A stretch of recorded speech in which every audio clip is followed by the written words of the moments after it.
এখন সব থেকে গুরুত্বপূর্ণ খবর হচ্ছে কি আমাদের পশ্চিমবঙ্গের মধ্যে কত ভুয়ো ভোটার আছে। নির্বাচন কমিশন কত পশ্চিমবঙ্গের ভুয়ো ভোটারকে বাদ দিতে চলেছে, সবটা আপনাদের জানাবো। তার আগে বলে দিই, আমি অপু মাহাতা, আপনারা দেখছেন দি অপু ইউটিউব চ্যানেল।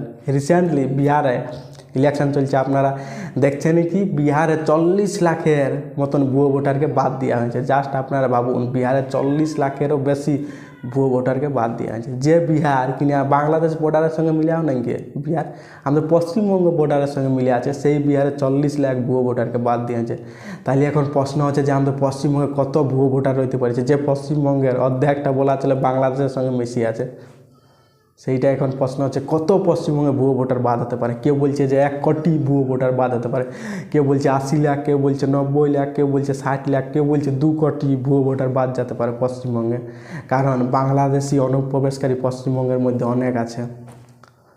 মমতা ব্যানার্জি তাই রিসেন্টলি কী করেছে, রাস্তায় আপনারা দেখিয়েছেন, রাস্তায় নামে কী করেছিল, ফিরহাদ হাকিমকে রাস্তায় নিয়ে আন্দোলন করতেছিল কি যে বিজেপির রাজ্যে কী করে আছে যে বাঙালিদেরকে অত্যাচার করা আছে। রিসেন্টলি গুজরাটে আপনার একটা নিউজ চললেন যে 200 বাংলাদেশিকে কী করা হলো, হেলিকপ্টারে চাপায় বাংলাদেশের ঢাকায় যে ফেলে দিয়ে আসা হলো। সেই জন্য এখন ফিরহাদ হাকিমকে নিয়ে মমতা ব্যানার্জি রাস্তায় নেমেছিল। যে ফিরহাদ হাকিম কী বলে যে ইনশাআল্লাহ তাআলা বেঙ্গলের আধা পপুলেশনকে তো উর্দু বলবে। আরও কী বলেছিল যে একদিন মুসলিমরা কি মেজরিটি সে भी মেজরিটি বানেগা। সেই ফিরহাদ হাকিমকে নিয়ে রাস্তায় নেমে গেছে যে কি বিজেপির রাজ্যে বাঙালিদের সঙ্গে অত্যাচার করা আছে। কিন্তু বিজেপির রাজ্যে বাঙালিদের সঙ্গে কি অত্যাচার করা আছে আপনারা বলুন। বিজেপির রাজ্যে বাংলাদেশীয় মানে বাংলাদেশিদের সঙ্গে অত্যাচার করা আছে। এটা হচ্ছে বিজেপির রাজ্যে। কিন্তু মমতা ব্যানার্জি যেহেতু এগুলেন ভোট ব্যাংক, সেই জন্য একটা আন্দোলনের রাস্তায় নেমে গেছিলো আর আন্দোলন করতে শুরু। কিন্তু যতই কিছু করুক নির্বাচন কমিশন পুরো জোর কদমে চেষ্টা করছে কি যে ভুয়ো ভোটারদেরকে বাদ করা। যে বিহারে যে কাজটা করলো, বিহারে করার এটা মানে করতে পারলে অত একটা দাঙ্গা অত মানে খুন খারাপ হইল না। কারণ কি বিহারে কি যে বিজেপি আর এনডিএ সরকার ছিল, সেই জন্য অতটা কোথাও ঝোট ঝামেলা হয় না। কিন্তু পশ্চিমবঙ্গে আছে মমতা ব্যানার্জি সরকার। যে মমতা ব্যানার্জি কি একটা সময় যখন রুলিং পার্টি ছিল না, রুলিং পার্টি কে ছিল সিপিএম ছিল, সেই সময় মমতা ব্যানার্জি কী করেছিল, সংসদে ডেপুটি স্পিকারের মুখে কাগজ ছুড়ে দিয়েছিল যেমন ভুয়ো ভোটারকে বাদ করানো হয়। 1 কোটিরও বেশি তখন সিপিএম রুল করতো পশ্চিমবঙ্গে। তারা সিপিএম কী করতো যে বাংলাদেশের রোহিঙ্গিয়াদেরকে ভোট ব্যাংকের জন্য কাজে লাগাইতো, সেইগুলানকে যেমন বাদ দেওয়া হয় তার জন্য মমতা ব্যানার্জি আন্দোলন করেছিল। সেই মমতা ব্যানার্জি এখন কি সেই ওদের ভোট ব্যাংকেই সরকারে জিতছে। তার জন্যই মমতা ব্যানার্জি কিন্তু একবারও এখন ক্ষমতায় আসার পরে বলে নাই যে যারা ইলিগেল, যারা অবৈধভাবে পশ্চিমবঙ্গে আসি আছে তাদেরকে বাদ দেওয়া হোক, একবারও বলে নাই। তিনি সবসময় বলছে যে বাঙালিদের সঙ্গে অত্যাচার হচ্ছে, বাঙালিদের সঙ্গে অত্যাচার হচ্ছে। এটা কী করছে যে বাঙালিদের ভাবাবেগে আঘাত করে কী করা হচ্ছে যেমন তাদের ভোটটা আমরা পাই। এটাই মমতা ব্যানার্জির প্ল্যান। আপনারা অনেক তৃণমূলের দেখিয়েছেন নেতাদেরকে কি যে বাংলাদেশিদেরকে নিয়ে আসুন, আধার কার্ড ভোটার কার্ড বানিয়ে দিন আর যেমন ভোটটা আমাদেরকে দেই। জাস্ট পাবুন। আরও আপনারা দেখিয়েছেন যেমন হিন্দুরা ভোট দিতে না পারে। কিন্তু এখন বিজেপি পুরো জোর কদমে চেষ্টা করছে যেমন পশ্চিমবঙ্গে একটা স্বচ্ছ একটা সঠিক ভোট হয়, ইলেকশন হয়, আর যারা অবৈধ তাদেরকে যেমন বাদ দেওয়া হয়। কিন্তু এখন পশ্চিমবঙ্গের মানে কি বলবো পলিটিক্সটা এমন হয়ে গেছে, এখন শুধু এইসব নিয়েই রাজনীতি, অন্য কোনো কিছু নাই। 26,000 লোক রাস্তায় পড়ে আছে, তাদের এখনো চাকরি আইলেও নাই তারা। কিন্তু সেই ব্যাপারে কোনো কিছু মুদ্রাও নয়, কোনো কিছু নেই। পশ্চিমবঙ্গের ডেভেলপ নাই, কিছু নেই, ওইটা নিয়ে কোনো নেই। এখন মমতা ব্যানার্জি ইয়ার আগের বেলে এনআরসি সিএ করে জিতে গেল, এবারে বলে বাঙালিদের সঙ্গে অত্যাচার হচ্ছে, বাঙালিদের সঙ্গে অত্যাচার করছে, এইভাবে ভোট জিতার চেষ্টা। এটা কি পশ্চিমবঙ্গে কিছু উন্নতি হবে কি না?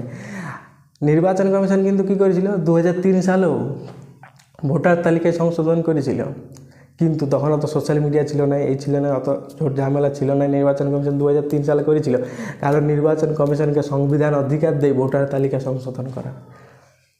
এবার 2024-25 এই 26 সালগুলো কী হচ্ছে ভোটার তালিকায় সংশোধন হচ্ছে। আর যারা রোহিঙ্গিয়া বাংলাদেশে ঘুষপেটি অনুপ্রবেশকারী তাদেরকে বাদ দেওয়ার কোথাও না কোথাও চেষ্টা চলছে। যারা ভুয়ো ভোটার তাদেরকে বাদ দেওয়া পশ্চিমবঙ্গে চেষ্টা চলছে। এই জন্য এখন মমতা ব্যানার্জি এটাকে নিয়ে এখন একটা পলিটিক্স রাজনীতিকে মারতে গেছে যে বাঙালিদের সঙ্গে অত্যাচার হচ্ছে। কিন্তু বাঙালিদের সঙ্গে অত্যাচার হয়নি, বাংলাদেশিদের সঙ্গে অত্যাচার হচ্ছে। বাংলাদেশিরা ইলিগ্যালভাবে ঢুকবে, আর আমাদের পশ্চিমবঙ্গের রাজনীতিটাকে প্রভাবিত করার চেষ্টা করবে, একটা তারা দুটো কমিউনিটির মধ্যে সাম্প্রদায়িক দাঙ্গা লাগানোর চেষ্টা করবে। এইটা কথা না কথা এখন সেন্ট্রাল বুঝে গেছে, নির্বাচন কমিশন বুঝে গেছে। সেই জন্য নির্বাচন কমিশন জোর কদমে চেষ্টা করছে যে পশ্চিমবঙ্গে যেমন একটা সঠিক নির্বাচন হয়, আর যত যা ভুয়ো ভোটার আছে তাদেরকে যেমন বাদ দেওয়া হয়। কিন্তু মমতা ব্যানার্জি রিসেন্টলি কী বলছে, সবাই যদি এইসব করা হয় তাহলে কি আমরা একটা বৃহত্তর আন্দোলনে নামবো। কিন্তু যতই কিছু করুক, বৃহত্তর আন্দোলন নামুক যেই নামুক, মোদি তো রিসেন্টলি খড়গপুরের কথা একটা সভা করেছিল, আসিনি বলিয়ে দিল যে যতই কিছু করুক আমরা ভুয়ো ভোটারকে বাদ দিব, যতই কিছু করুক। আর বাস্তবেই, কারণ ভুয়ো ভোটারকে বাদ না দিলে পশ্চিমবঙ্গে সঠিক ভোট কবুই হবে না, আর এই সরকারটাকে কবুই হাঁটানো যাবে না, এটা কিন্তু বাস্তবিক। সেই জন্য ভুয়ো ভোটারকে কোথাও না কোথাও বাদ দেওয়া হবে কি, যতই কিছু করুক। কিন্তু এবার অনেকেই বলছেন কি যে রাষ্ট্রপতি যেমন শাসন পশ্চিমবঙ্গে লাগে, কিন্তু 100% চান্স, কারণ রাষ্ট্রপতি শাসন লাগার পশ্চিমবঙ্গে, কিন্তু সেন্ট্রাল লাগাতে পারছে না। কারণ কি, তখন পাপ্পু বসে আছে বাইরে, পাপ্পু তখন আন্দোলন করতে শুরু করে দেবে যে আমার ঠাকুমা দিদি একদম তাহলে ঠিকই করেছিল যে এমার্জেন্সি লাগাইছিল। ওই জন্য সেন্ট্রাল পাচ্ছে না এখন কি রাষ্ট্রপতি শাসন লাগাতে। আর রাষ্ট্রপতি শাসন না লাগাই পুরো চেষ্টা করছে যে কোনো করে একটা সঠিক ভোট যেমন করতে পারি পশ্চিমবঙ্গে। আর ভুয়ো ভোটারকে তো বাদ দেওয়া হবে কি, যতই কিছু করুক, যতই বৃহত্তর আন্দোলন করুক, যতই কিছু করুক, যারা ভুয়ো ভোটার, যারা ইলিগেল ভোটার, আমি একবার বলছি না, যারা লিগেল ভোটার তাদেরকে বাদ দেওয়া হবে।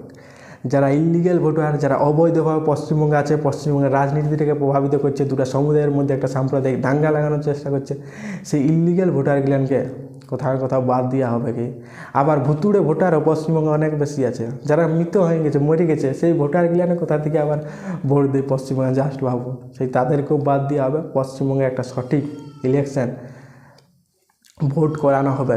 এটা নির্বাচন কমিশন বিহার ভোটের পরেই পুরো জোর কদমে চেষ্টা করবে, আর করবে, যতই কিছু করুক মমতা ব্যানার্জি সরকার, সঠিক একটা ভোট পশ্চিমবঙ্গে করানোর জন্য সেন্ট্রাল যে কিছু হোক, যত কিছু করা যায় সেই সব কিছুটাই সেন্ট্রাল করবে, আর একটা সঠিক ভোট পশ্চিমবঙ্গের মধ্যে হবে।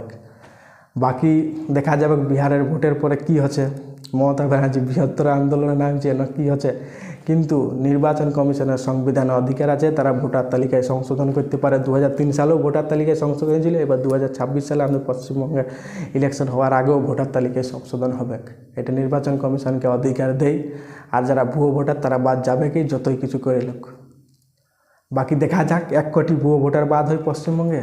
বাংলাদেশি রোহিঙ্গিয়া মুসলিম যারা ঢুকে আছে তাদেরকে বাংলাদেশ যেতেই হবে, যতই তালিকাটি করুক। ইলিগেলভাবে থাকিয়ে পশ্চিমবঙ্গটাকে বিগড়ে আছে, এটা সেন্ট্রাল কবুই হতে দিবে নাই। বাকি আপনাদের কি মনে হয় যে 1 কোটি ভুয়ো ভোটার বাদ যাবে, 2 কোটি ভুয়ো ভোটার বাদ যাবে, 50 লাখ 60 লাখ, কত ভুয়ো ভোটার আছে আপনারা কমেন্ট করে অবশ্যই জানাবেন। এখানে ভিডিওটা এন্ড করছি। ভালো লাগে থাকলে লাইক করবেন, কমেন্ট করবেন, সাবস্ক্রাইবার করবেন, বহুত মোটিভেশন পাবো, তাহলে লড়াইটা আরও জারি রাখতে পারবো, আপনাদের জন্য আওয়াজ উঠাতে পারবো, হিন্দুদের জন্য অ্যাটলিস্ট আওয়াজ উঠাতে পারবো। জয় হিন্দ, জয় ভারত।